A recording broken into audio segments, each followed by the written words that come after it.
YouTube channel BSCB संग्रह में साथियों आशा उम्मीद करते हैं कि सभी साथी मस्त और स्वस्थ होंगे और मन लगा के पढ़ाई करे होंगे। चलिए साथियों, आप सभी लोग जल्दी से जल्दी जुड़ जाइए क्योंकि मैं क्लास स्टार्ट कर दिया हूँ। आप सभी लोग जल्द से जल्द जुड़ जाइए। सभी को राधे राधे, हर हर महादेव, जय श्री कृष्णा।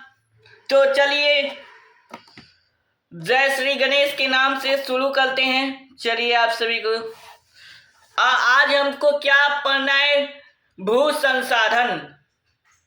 भू संसाधन क्या है, इसके बारे में हम लोग पढ़ाई करेंगे आज, भू संसाधन के बारे में। चलिए आइए आप सभी लोग जल्द से जल्द जुड़ जाइए, मैं स्टार्ट करने जा रहा हूं।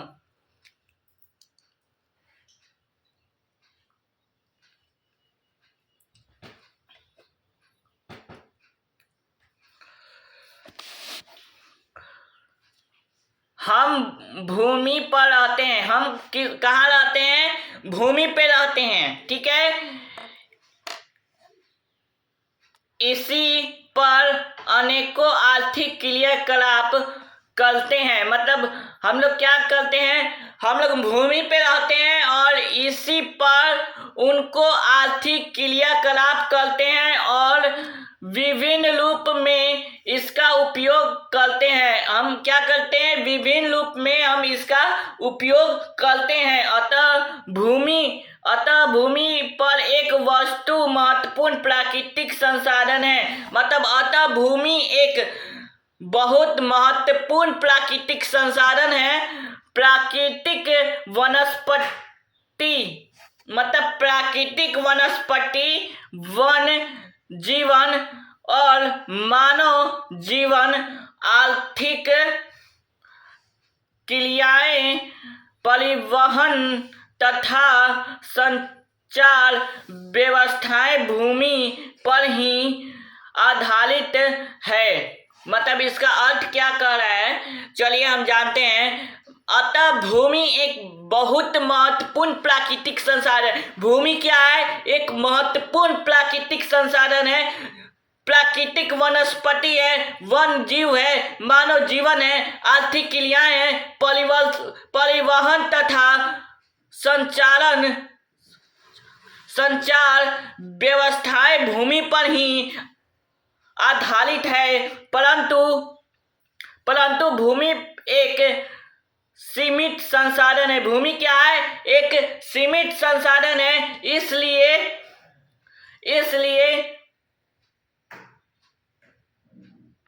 उपलब्ध भूमि का विभिन्न उद्देश्य के लिए उपयोग सावधानी और योजनाबद्ध तरीके से होना चाहिए, ठीक है। चलिए इसके बारे में बताते हैं। इसलिए क्या कर रहा है? इसलिए उपलब्ध भूमि का विभिन्न उद्देश्य के लिए उपयोग सावधानी और योजनाबद्ध तरीके से होना चाहिए, ठीक है। आई होप आप सभी को समझ में आ गया होगा। चलिए आगे बढ़ते हैं। भारत में भूमि पर विभिन्न प्रकार की भू आकृतियां जैसे पर्वत, पहाड़, मैदान और द्वीप पाए जाते हैं। मतलब भारत में भूमि पर विभिन्न प्रकार के भू आकृतियां जैसे पर्वत, पठार, मैदान और द्वीप पाए जाते हैं। लगभग 43% भू क्षेत्र है। 43% क्या है? भू क्षेत्र है जो कृषि और उद्योग के विकास के लिए सुविधाजनक है। जो कृषि और उद्योग के विकास के लिए सुविधाजनक है। और मैं आगे बढ़ रहा हूँ।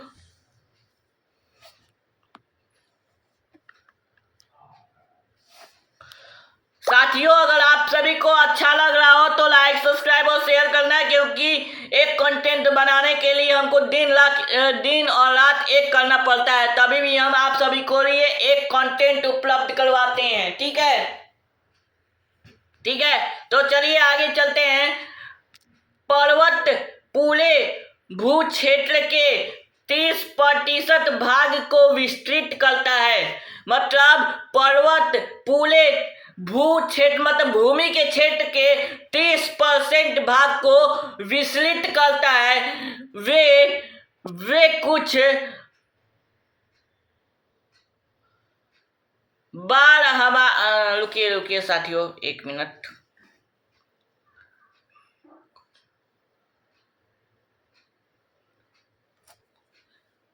वे कुछ बारहमासी, ठीक है, नदियों के प्रवाह को सुनिश्चित करता है, पर्यटन विकास के लिए अनुकूल परिस्थितियां प्रदान करता है और परिस्थितियां के लिए महत्वपूर्ण है। देश के क्षेत्र का लगभग 27% हिस्सा पठारीय क्षेत्र है। इस क्षेत्र में खनिज, जीवाश्म ईंधन और वन का अपार संचयन कोष है। चलिए, ये आप सभी को समझ में आ गया होगा। चलिए हम बताते हैं क्या है। पर्वत पूरे भूमि क्षेत्र के 30% भाग को विस्तृत करता है। मतलब पर्वत जो है ना, भूमि के 30% भाग को विस्तृत करता है, जो कुछ 12 मास नदियों के प्रवाह को सुनिश्चित करता है। 12 मास जो नदी बहती है उसको प्रवाह को सुनिश्चित करता है, पर्यटन विकास के लिए अनुकूल परिस्थितियां प्रदान करता है और पारिस्थितिक के लिए महत्वपूर्ण है। देश के क्षेत्रफल का लगभग 27% हिस्सा पठारीय क्षेत्र है। मतलब देश के क्षेत्रफल का लगभग 27% हिस्सा पठारीय है। इस क्षेत्र में खनिजों, जीवाश्म ईंधन और वनों का अपार संचयन कोष है। ठीक है, आप सभी को समझ में आ गया होगा। चलिए मैं आगे बढ़ता हूं, आइए।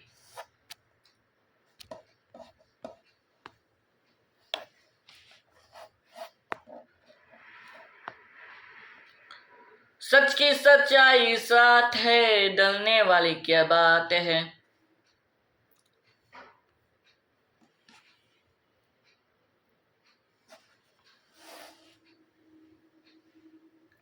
अगर आपका सच्चाई अगर साथ है तो कोई डरने की बात नहीं है। ये इसलिए बोला गया है, सच की सच्चाई साथ है तो डरने वाली कोई बात नहीं है। ठीक है, डर के कभी कोई काम नहीं होता। ढीठे करो, जो दिक्कत है, जो परेशानी है उस आपस में सुलझाओ। ठीक है, मैंने ये क्वेश्चन आपको समझ में नहीं आ रहा है, आपका फ्रेंड है, वो फ्रेंड बताएंगे। ठीक है, तो एक दूसरे के अगर समझ में नहीं आया शिक्षक से पूछ लो, कोई दिक्कत नहीं है, उसमें कोई डाउट नहीं है। चलिए आगे हम चलते हैं और आगे बताते हैं भूयोग, मतलब भूमि का योग कैसे करते हैं। चलिए आइए आप सभी लोग जल्द से जल्द कनेक्ट कर जाएं। ठीक है, चलिए मैं स्टार्ट कर रहा हूं। आइए आप सभी लोग, चलिए। भू संसाधनों का उपयोग निम्नलिखित उद्देश्य से किया जाता है। मतलब भू संसाधनों का प्रयोग निम्नलिखित में से निम्नलिखित उद्देश्य से किया जाता है। जैसे वन, पहला वन है, दूसरा है कृषि के लिए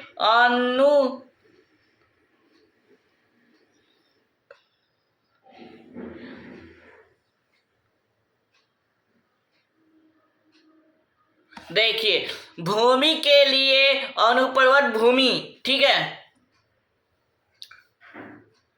पहला है बाजरा तथा कृषि योग्य भूमि, मतलब बाजरा तथा कृषि के योग्य होने वाली भूमि। ठीक है, सेकेंड है गैस गौर कृषि परियोजना के लाई गई भूमि, जैसी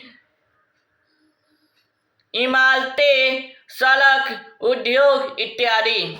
ठीक है, आगे आइए। तीसरा है आपको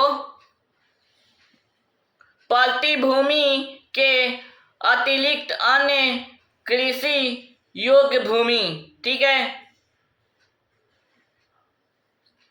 स्थानीय चारागाह तथा अन्य गोचर भूमि। ठीक है, नेक्स्ट है विविध वृक्ष फसलों तथा उपवनों के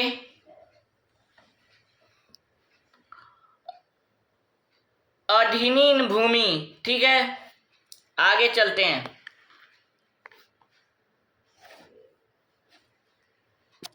जो शुद्ध बोए गए क्षेत्र में शामिल नहीं है।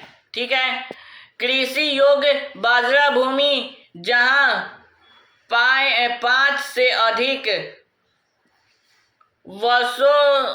वर्षों से खेती न की गई हो।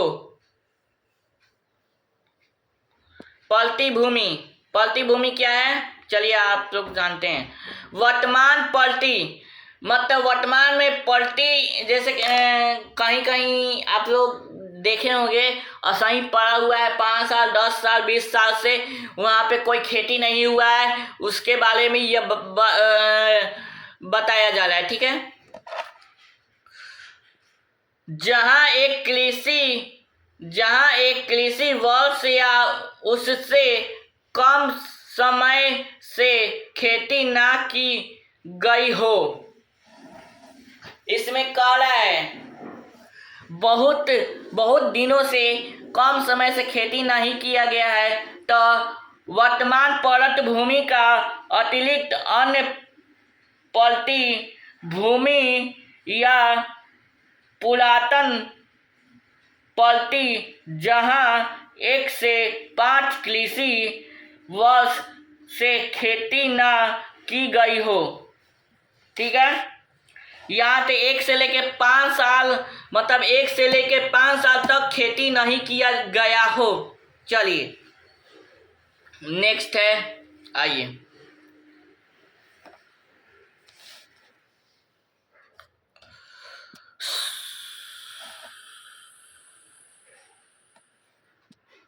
शुद्ध निवल बायोगैस क्षेत्र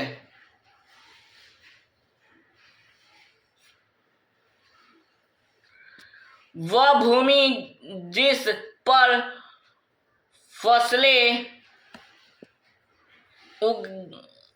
उगाई एवं काटी जाती है वह शुद्ध निवल बायोगैस क्षेत्र कहलाता है। एक कृषि वर्ष में एक बार से अधिक बायोगैस क्षेत्र को शुद्ध निवल बायोगैस क्षेत्र जोड़ दिया गया तो वह सकल कृषि क्षेत्र कहलाता है। चलिए, तो वह सकल कृषि क्षेत्र कहलाता है, इसका अर्थ हम समझा देते हैं।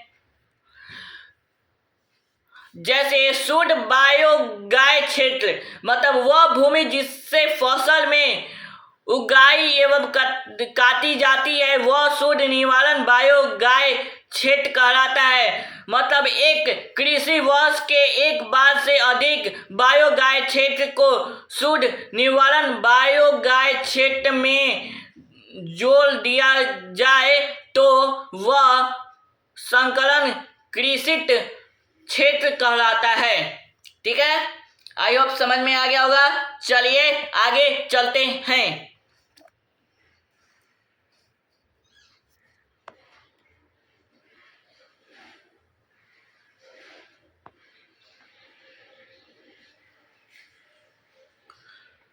चलिए, ये क्या है आप सभी का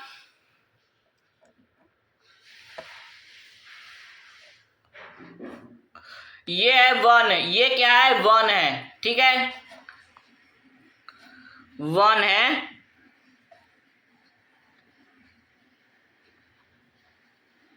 ठीक है, वन है, ठीक है। ये है आपका, आइए बताते हैं, एक सेकेंड बच्चों।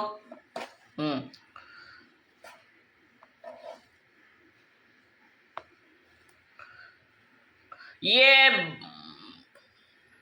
बाजरा तथा कृषि योग्य भूमि और गौड़ कृषि परियोजना के अंतर्गत क्षेत्र,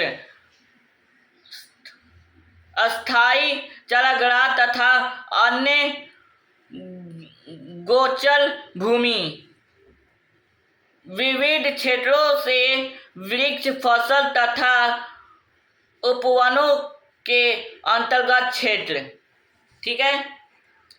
कृषि योग्य बाजरा भूमि। चलिए नेक्स्ट है आपका पलटी भूमि के अतिरिक्त अन्य पुरातन पलटी, वर्तमान पलटी,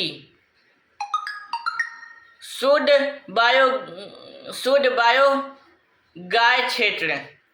चलिए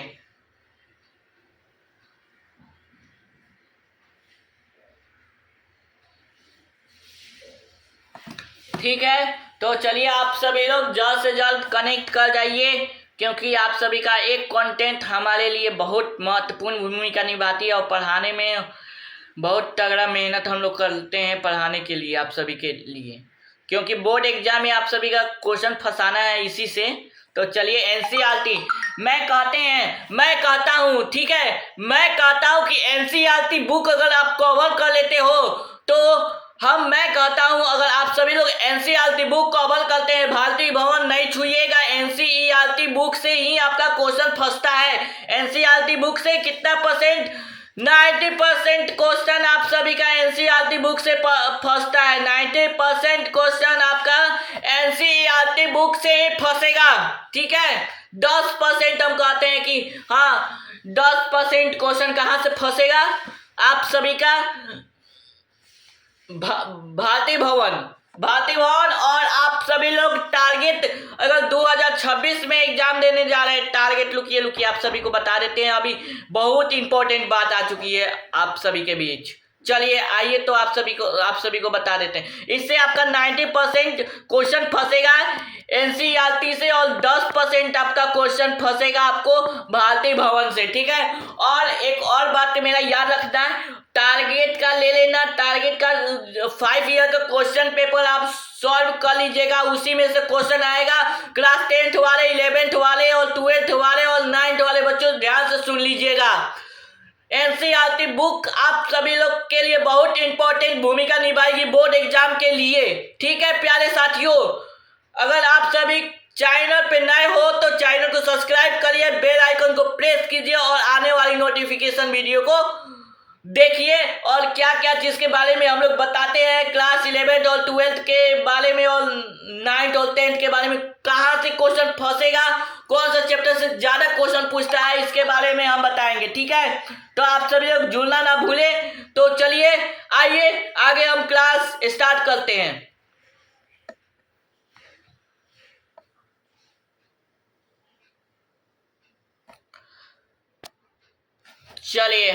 चलिए साथियों आइए आप सभी लोग, भारत भू उपयोग प्रारूप। भारत में भूमि का उपयोग प्रारूप क्या है, इसके बारे में हम लोग समझेंगे और बढ़िया से समझेंगे। आइए चलिए आप सब लोग जल्दी से आइए कनेक्ट कीजिए, ठीक है साथियों। अगर समझ में नहीं आया होगा तो कमेंट कर दीजिएगा, क्योंकि हम लोग उसका तुरंत हम लोग रिप्लाई देते हैं और अगले ही क्लास में आप सभी का आंसर पूरा फिनिश बता देते हैं क्वेश्चन के साथ, जो भी दिक्कत है, ठीक है। आइए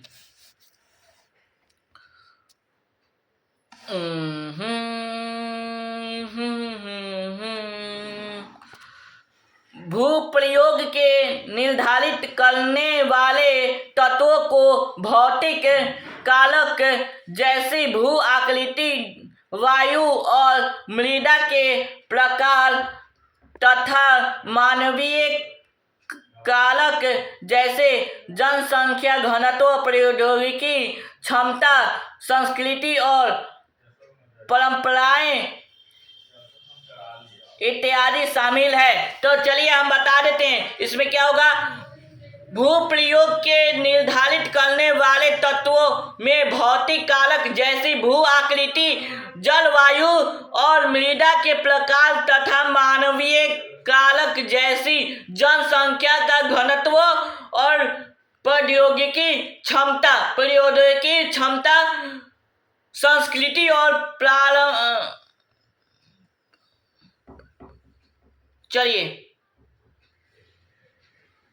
परंपराएं इत्यादि शामिल है। और आगे चलते हैं। भारत के कुल भौगोलिक क्षेत्र ठीक है, भौगोलिक क्षेत्र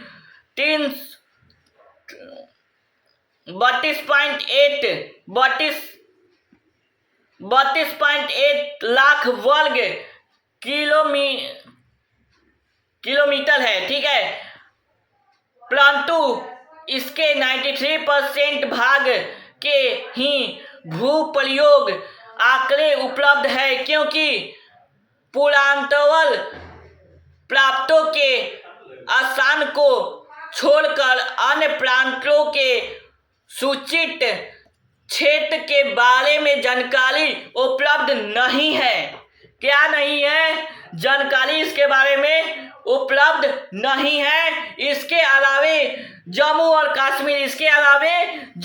कश्मीर में पाकिस्तान और चीन अधिकृत क्षेत्रों के भूमि उपयोग का सर्वेक्षण भी नहीं हुआ है, ठीक है। चलिए आइए हम बताते हैं भारत का कुल भौगोलिक क्षेत्र। भारत का कुल भौगोलिक क्षेत्र 32.8 लाख किलोमीटर है, परंतु इसके 93% भाग के ही भू उपयोग आंकड़े उपलब्ध है, क्योंकि पुरातत्व प्रांतों के असम को छोड़कर अन्य प्रांतों के सूचित क्षेत्र के बारे में जानकारी उपलब्ध नहीं है। इसके अलावे जम्मू और कश्मीर में पाकिस्तान और चीन अधिकृत क्षेत्र के भूमि उपयोग का सर्वेक्षण भी नहीं हुआ है। चलिए आगे चलते हैं। अब तनी क्रियाकलाप के बारे में पढ़ ले, क्या कह रहा है क्रियाकलाप। आइए समझिए, बढ़िया से समझिएगा, ठीक है। जैसे क्रियाकलाप आपको कह रहा है, भूप्रयोग के दो वृत्त चित्रों 1.4 की तुलना करने का पता लगाएं कि 1960 और 61 और 2014 और 2015 के बीच शुद्ध निवारण बायो गए क्षेत्र और वन के अंतर्गत भूमि में बहुत सीमित परिवहन ही क्यों आया है। चलिए इसके बारे में आप सभी लोग कमेंट में जवाब दीजिएगा। हम आपको ये आप सभी का होमवर्क है, और ये होमवर्क आप सभी लोग करके कमेंट में जवाब दीजिएगा, क्योंकि आप सभी के भी हाथ में भी क्वेश्चन आना चाहिए, क्योंकि आप सभी लोग के बोर्ड एग्जाम में अगर यहीं से क्वेश्चन फंसेगा तो आप सभी को पता चलेगा, ठीक है। हम एनसीईआरटी क्यों पढ़ाते हैं? क्योंकि एनसीईआरटी से बुक में क्वेश्चन आती है और कहीं से नहीं आती है, और बीच में से क्वेश्चन पूछती है, बुक के बीच में से क्वेश्चन पूछती है। चलिए आइए जुड़िए जल्दी फटाक से।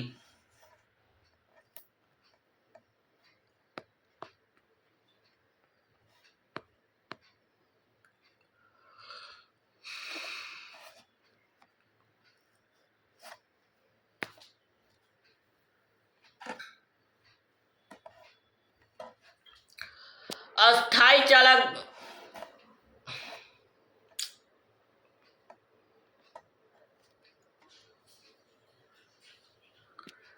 अस्थायी चालकग्राह के अंतर्गत भी भूमि कम हुई है। मतलब अस्थायी चालकग्राह के अंतर्गत भी भूमि कम हुई है। पशुधन की इकाई बड़ी संख्या के लिए चाल उपलब्ध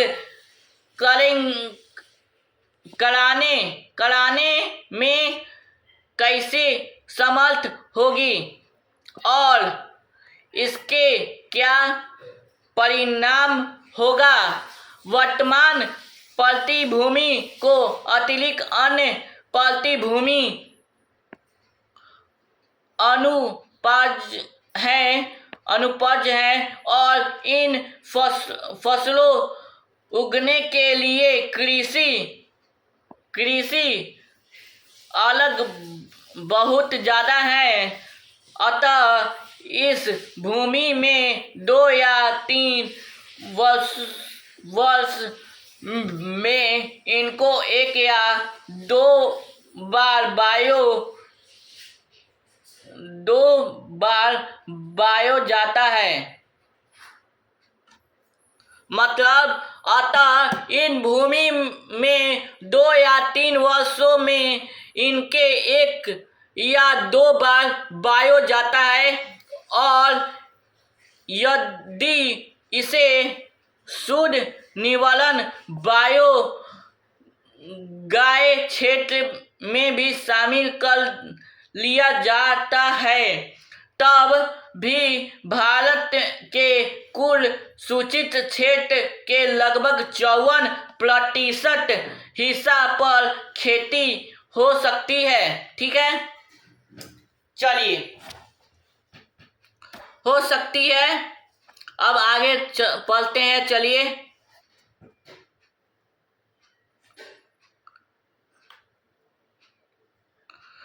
प्रतिशत हिस्सा पर खेती हो सकती है और शुद्ध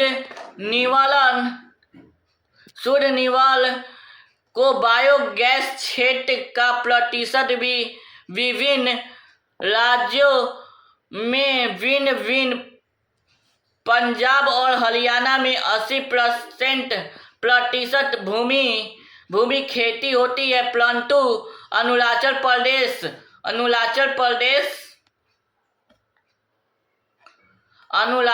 प्रदेश, मिजोरम, मणिपुर और अंडमान निकोबार द्वीप समूह में 10% से भी कम क्षेत्र बायो जाता है। मतलब इसका अर्थ कर है, परंतु अरुणाचल प्रदेश, मिजोरम, मणिपुर और अंडमान और निकोबार द्वीप समूह में 10% से भी कम क्षेत्र बायो जाता है। ठीक है, इस राज्य में शुद्ध निवाल बायोगैस क्षेत्र के कम अनुपात के लिए उत्तरदायी कारण को ज्ञात कीजिए। ठीक है, ये आप सभी का क्वेश्चन है, आप सभी को होमवर्क में दिया जा रहा है। इसको आप सभी लोग करके कल कमेंट कीजिएगा। ठीक है, तो चलिए साथियों, आगे चलते हैं।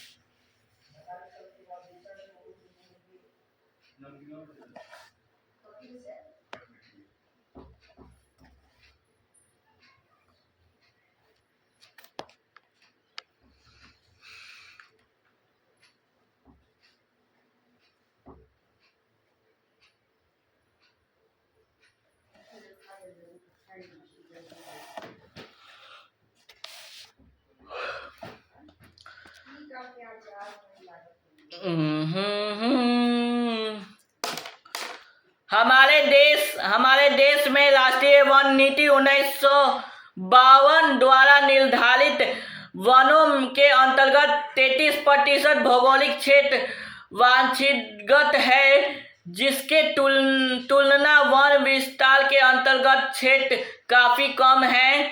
वन नीति द्वारा निर्धारित यह सीमा पारस्परिक संतुलन बनाए रखने के लिए आवश्यक है और वन्य क्षेत्रों से आसपास रहने वाले लाखों लोग की आजीविक इस पर निर्भर करती है। भूप्रयोग का एक भाग बाजरा भूमि और दूसरा भाग गौर कृषि परियोजना के लाई गई भूमि कहलाता है। जो बाजरा भूमि पहाड़ी चट्टानों की सूखी और मरुस्थलीय भूमि शामिल है। गैस कृषि परियोजना में लाई भूमि में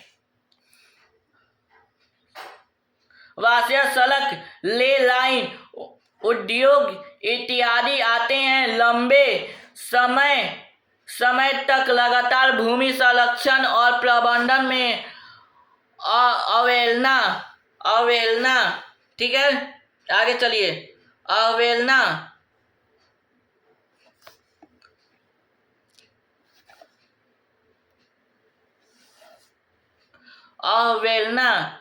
करने एवं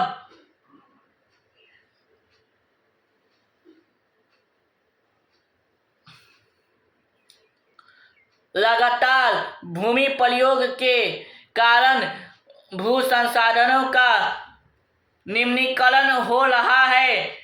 इसका कारण समाज और पर्यावरण पर गंभीर उत्पाद आ सकती है। तो चलिए इसके बारे में हम समझा देते हैं पूरी डिटेल से। आइए, और कल की लेक्चर में भू निम्नीकरण और संरक्षण उपाय पढ़ेंगे, ठीक है। तो चलिए आज हम आपको समझा देते हैं क्या कह रहा है। तो ये कह रहा है, हमारे देश में राष्ट्रीय वन नीति 1952 द्वारा निर्धारित वनों के अंतर्गत 33% भौगोलिक क्षेत्र वांछित है। मतलब हमारे क्षेत्र के राष्ट्रीय वन नीति 1992 के द्वारा वनों का 33% भौगोलिक क्षेत्र वांछित है, जिसकी तुलना में वन में अंतर्गत क्षेत्रों में काफी कम है। जिसकी तुलना में वन के अंतर्गत क्षेत्र काफी कम है। वह नीति एक निर्धारित या सीमा पारस्परिक संतुलन बनाए रखने के लिए आवश्यकता है। मतलब जिसकी तुलना में वह वन अंतर्गत क्षेत्र काफी कम होता है और नीति निर्धारित समय पारिस्थितिक संतुलन बनाए रखने के लिए आवश्यक है। वन क्षेत्रों के आस पास रहने वाले लाखों लोग की आजीविका इस पर निर्भर करती है। भू उपयोग का एक भाग बाजरा भूमि और दूसरा गौर कृषि परियोजना के लाई गई भूमि कहा है। जैसे बाजर भूमि में पहाड़ी चट्टान, सूखी और मरुस्थल शामिल है। इसमें सूखी और मरुस्थल शामिल है। गौर कृषि प्रयोग में लाई भूमि में विस्तारीय सड़कें, ले लाइन, उपयोग इत्यादि आते हैं। लंबे समय तक लगातार भूमि संरक्षण और प्रबंधन की अवहेलना करने एवं लगातार भू प्रयोग के कारण भू संसाधनों का निम्नीकरण हो सकता है। इसके कारण समाज और पर्यावरण में गंभीर उत्पाद आ सकती है। प्यारे साथियों, और वीडियो यह अच्छा लगा तो लाइक, सब्सक्राइब और शेयर करना। मिलते हैं नेक्स्ट क्लास में, तब तक जय हिंद, जय भारत, वंदे मातरम, ऑल ऑफ यू, जय Hind, take care, good bye.